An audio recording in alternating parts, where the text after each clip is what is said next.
Okay, folks, it's your buddy Mike Messier. Just saw the film We Grown Now, and good movie, drama. Takes place in fall of 1992. Should you go see it? Should you go not? That's what I say first. And then, after I give the official proclamation, there will be spoilers. So the thing to do is look for my recommendation. If you're going to see the movie, go see it.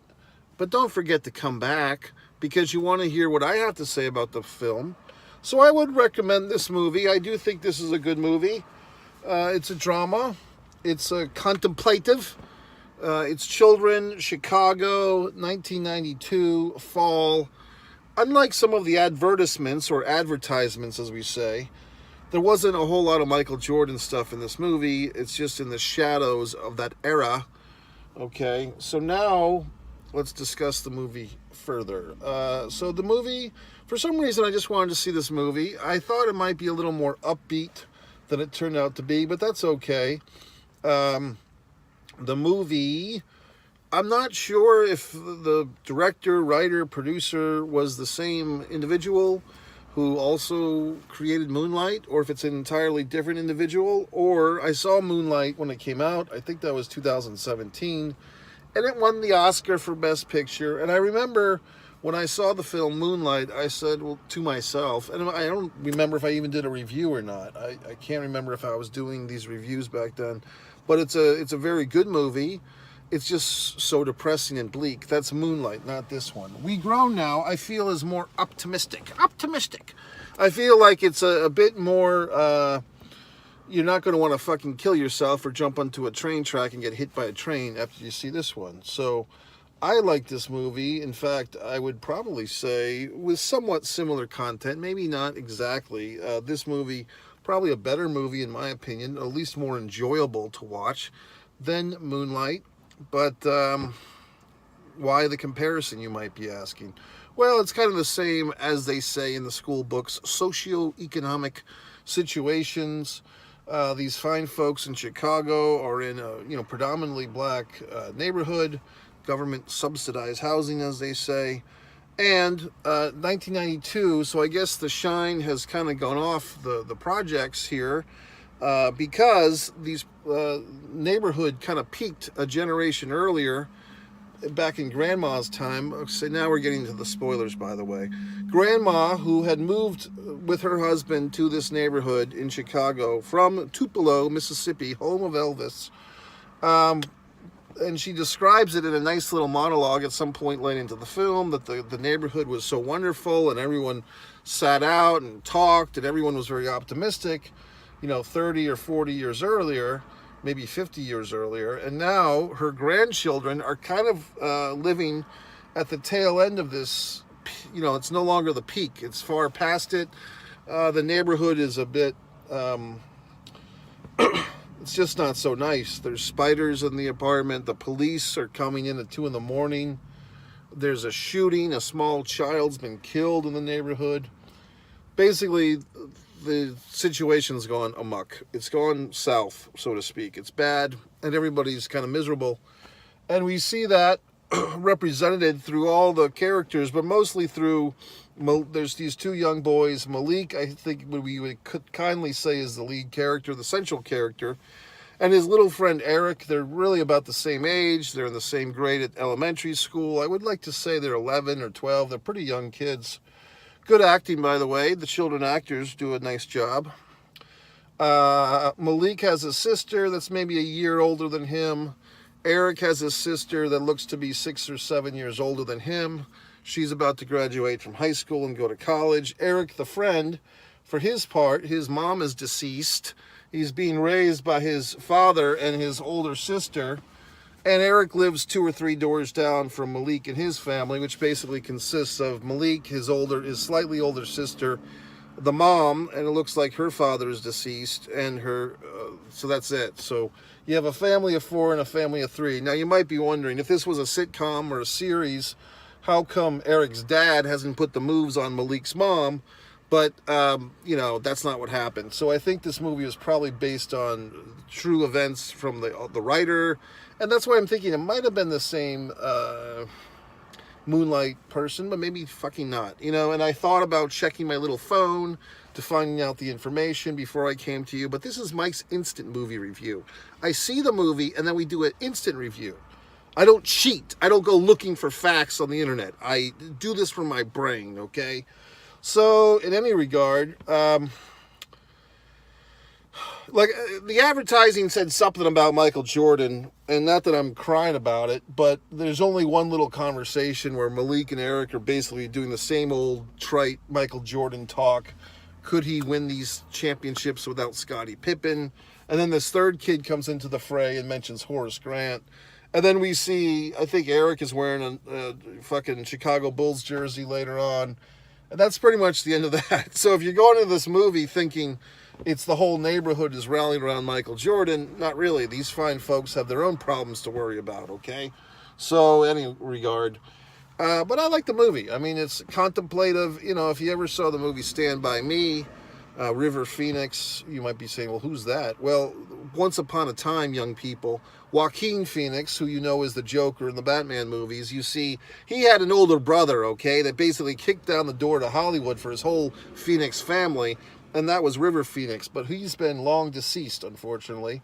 And Joaquin has done an admirable job with his own career, but basically my point is, one of this River Phoenix's movies was titled Stand By Me, where you had him, you had Corey Feldman, not Corey Haim, but Corey Feldman, and you had the third kid who became like an adult actor who's still bouncing around, Gordo, who actually lost some weight and has been a pretty famous actor, kind of like a B-level actor for many years, can't remember his name, Johnny Connolly or Jimmy Connolly or Johnny David Connolly, some shit like that. But that guy's been in a million fucking movies you've seen, and oddly enough, the lead kid in Stand By Me really did nothing with his career. He did one or two other movies and kind of faded out. Oh, God. But Kiefer Sutherland's in that movie, a young Kiefer Sutherland. What else? So, it should have been you. It should have been you. So this movie, to me, it kind of felt like a nostalgic trip, a little bit like Moonlight and a little bit like Stand By Me. It's childhood, it's boys being friends. When you're a young boy, you know, a lot of young boys have a best friend that they kind of thick and thin, ride or die, and then what happens when one of them, their family is moving, because that's the big twisteroo in this one, is that Malik's mom has an opportunity to move to Peoria, okay? So she's got to make this choice. Basically, do you have a car? She says no. With driving to Peoria for this job advancement is a 3-hour drive.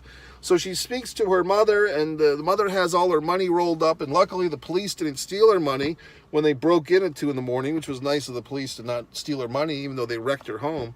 And they're going to move to Peoria. So basically it's the ripping young Malik from his best buddy. Malik seems to handle it in stride. He wants to get the fuck out. And Malik has a little bit of The Shining going, where like we kind of see these moments with Malik where he's kind of looking through the ceiling and he's seeing the great big sky. And he kind of has this thing when his grandmother tells him about the train. Like Malik kind of gets this train visions going, like he's hearing the trains. And then at the end of the movie, a really nice scene where the kid kind of steps back in time. That's how I interpret it, to the family moving, you know, into the home in the 1950s or 60s from Tupelo, and the grandmother is younger and she's sewing, and he sees his grandfather in this vision, and he, you know, he, like the little kid Malik kind of relives the home, like the journey of the actual home that they've been in. So I thought that was nice. Now, they do this little technique, which, you know, it is what it is. But you ever go see, you've seen a movie before.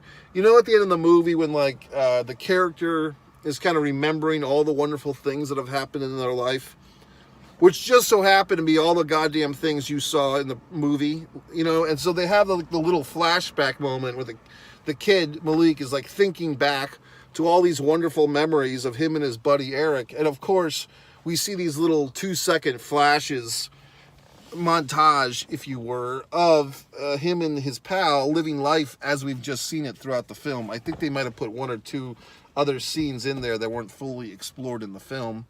Maybe they were cut scenes, maybe they weren't. Maybe they were just for the montage. However, folks, that's kind of a trite film technique we've seen for 20 or 30 or more years, and I don't like it. You know why? Because I think if you have the right actor who just kind of looks off contemplatively into the distance, you can accomplish the same goal. The audience is not a goddamn room full of idiots and assholes. You kind of get the point. The character is reflecting upon their life. So you don't need to fully illustrate that with this flashback. I find that to be a goddamn film cliche. If you've been watching my video, I wouldn't say it went viral, but it went viral for this channel anyway. With only 100 and some odd subscribers, but you're welcome to subscribe if you haven't before. You're welcome to tell your friends, your enemies. Maybe tell your enemies about this channel. That'll curse them. But basically, something to the effect of, there's a line in movies that I don't like hearing, which is, are you okay? If you go to the films, if you go to the cinema, you go to the auditorium, and the movie, some character hurts himself or they get shot in the arm, like all the action heroes do, and then the other character runs up and says, are you okay? Yeah, I'm fine. Keep going. So there's another one that's been coming along the mountain, another movie line of dialogue that's cliche and crap. And no, it's not, I love you. It's, you got this. So at some point in this movie, folks, and look, 1992, I'm sure somebody said, you got this to some other asshole at some point in 1992 in Chicago or anywhere else in the world. I'm sure people said that line. But you got this wasn't this fucking expression that everybody uses like they eat a fucking granola bar or a piece of white bread every day. You got this is like the last, I want to say 5, 7, 10 years maybe. That's become this redundant cliche that every fucker needs to say. It used to be things like, just do it. That was another one. But you got this. That's like the horse shit fucking line of dialogue that people say in movies when they want to end a scene with one character giving the other character a little bit of a nudge. And we see that in this one with Dad, Eric's dad now, is advising his son to go apologize to his best buddy. Okay, another spoiler, because late in the game, I thought the movie was just going to end at this point, but we got like an extra 20 minutes out of this thing, maybe 15, when it's fully decided that Malik is moving, him and his family are moving, Eric's upset, Malik writes up this little story, and he mentions his buddy, and Eric's giving him a hard time, and then I thought he was going to call him the F word. Okay, I thought we were going to go there, but nope, we went right to violence. Little Eric pushes little Malik, and I'm thinking, oh God, no, they don't kill Malik, do they? Because at the beginning of this movie, like when the movie first started, I'm basically thinking one of these kids is going to end up dead. Like that's where this movie has to head. I mean, it felt like they're going to set me up, they're going to make me fall emotionally invested with these children, and then they're going to kill one of them. But they don't. But we think they will when Eric pushes Malik, and it looks like Malik suffers a concussion or some such thing. We don't, I mean, they're working with children actors. It probably wasn't the biggest budget in the world, not the smallest budget either, but they did not show any bloodshed or little Malik twisted his neck or his spine or bonk in his head. So I was just kind of left with the impression that he got a little boo-boo, he got a little concussion. But there was moments when we thought he was dead, more or less. I mean, there's like 2 or 3 moments when you're like, oh, fuck, did Eric just kill Malik? What the hell's going on around here? But luckily, he didn't kill him. He just hurt him. And Eric, oddly enough, never really apologizes, by the way. He says, I'll miss you, but he doesn't apologize. It'd be nice if you apologized, Eric, for Christ's sakes. Anyway, the film ends on kind of a positive note. I mean, you know, if you've seen it, and the family's driving away, Malik and his family, Malik's looking in the back seat, and he sees his little buddy Eric running after the fucking vehicle. What a metaphor, what a visual representation of friendship, of moving on, leaving people behind. My God, what a world.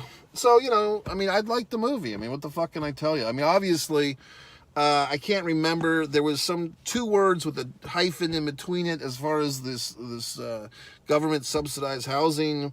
I don't remember the name of it, to be honest with you. I don't know. Was this the same neighborhood or similar to, if you ever see the show Good Times? I have heard reports that there's this animated reboot of Good Times, which people are hating, okay? And I haven't watched it. I don't plan on watching it. But I will say this, I'm not surprised that Seth MacFarlane is so goddamn arrogant, thinking that he can just do whatever he wants. Oh, I made Ted. Oh, I made The Family Guy. I get a hall pass to make any type of offensive comedy about things I don't know about. Typical Rhode Island asshole, Seth MacFarlane, okay? I said it. So anyway, I haven't seen his Good Times. I don't plan on getting Netflix just to see it. I don't hate watch things, folks. People are like, oh, Mike, what'd you think of Roadhouse? They aborted it. I'm not going to watch it, okay? If I stumble upon it, if I feel like watching it, I will. But I'm not one of these people that feels the need to watch something because I know that I'm not going to like it. You know what I mean? People do that. Oh, you got to see how bad this is. You know, smell this rotten milk. I don't want to smell the goddamn rotten milk. I'd rather smell perfectly fine milk or no milk at all. I don't like smelling food. I don't like when people smell my food. That's another goddamn thing that people do that's so obnoxious. They put their goddamn nostrils in the food you're about to eat. What the hell are you doing? What the goddamn fuck are you thinking? Putting your fucking nostrils in the food I'm about to put in my mouth. I mean, people are just so goddamn stupid sometimes. Anyway, I like this movie. I thought it was good. I mean, I don't think you could do like I said, I would totally take this over a Moonlight any day of the fucking week. I don't know if it's the same filmmaker. I wouldn't be surprised one way or the other.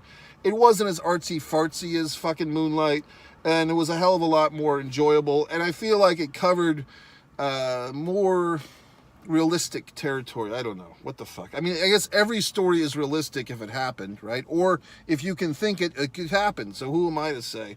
I just like the movie. I mean, I'd probably give it a 3 3/4 out of 5. Why not give it 4 stars? I mean, I don't know. Maybe because it's not the most original movie, or perhaps I would have liked some, reference more to the Michael Jordan era. Like, did that have any influence on the city or whatever the fuck? But they kind of just use that as a promotional hook. Whoever wrote the copy, as they say, the text for the advertisement that I read, or the synopsis. In any regard, I like this movie. The kid actors, I think, will both, or I guess there's more, because you get the sister, you get the other friend that's kind of a third-wheeled friend. You got the sisters in there. The sisters of the Malik and Eric both have sisters. And the mom, the single mom, I thought she was a great actress. And I thought the lady that played her mother was great, too. So, I mean, I really had no problem with any of the casting. I just thought it was good. It's solid. Contemplative. That's how I would put that. I would put the spin that this is a contemplative, I'm contemplating it. And apparently this housing neighborhood was renovated or basically destroyed, as it were, in 2011. That was the end of it. And, things run their course, folks. I mean, there was plenty of things that I've enjoyed in my life. I remember something called the Castle Movie Theater in Providence, Rhode Island, that had a good 4 or 5 year run. I'm sure you have some things in your memory bank that's no longer there, like things that you enjoyed that you thought would be there forever, and they're gone, okay? So that's why you've got to take video, and you've got to remember things, and, I do think people get a little too hung up on that shit, like, oh, this thing is gone now. Well, nothing lasts forever, even Cold November Rain, Axl Rose, okay? So, it's just the way things happen is things have a life, and then they die, okay? So that's fine. It's just part of existence. It's, it sucks. There's things in this neighborhood of Jacksonville, Florida. When I first moved here, there was 2 movie theaters, 2 other Regal cinemas, one on Beach Boulevard that kind of opened and closed, and herky-jerky and pandemic and all that shit. And then there was another one near the airport, and that closed. But I still sleep at night. I don't cry about it. I just live with it. I live with the death of these movie theaters. So that's it, folks. So yeah, go see the movie. If you enjoyed this review, or if you didn't, go to MikeMessier.com. You can scroll to the bottom. You can stand me on social. You can buy all my books. Fight or Play Basketball is a wonderful story. A Distance from Avalon is a wonderful magical realism story. My Pro Wrestling Trivia, you can play that on whatever the fuck, on Kindle. and so forth. MikeMessier.com. Subscribe, like, and do all the wonderful things you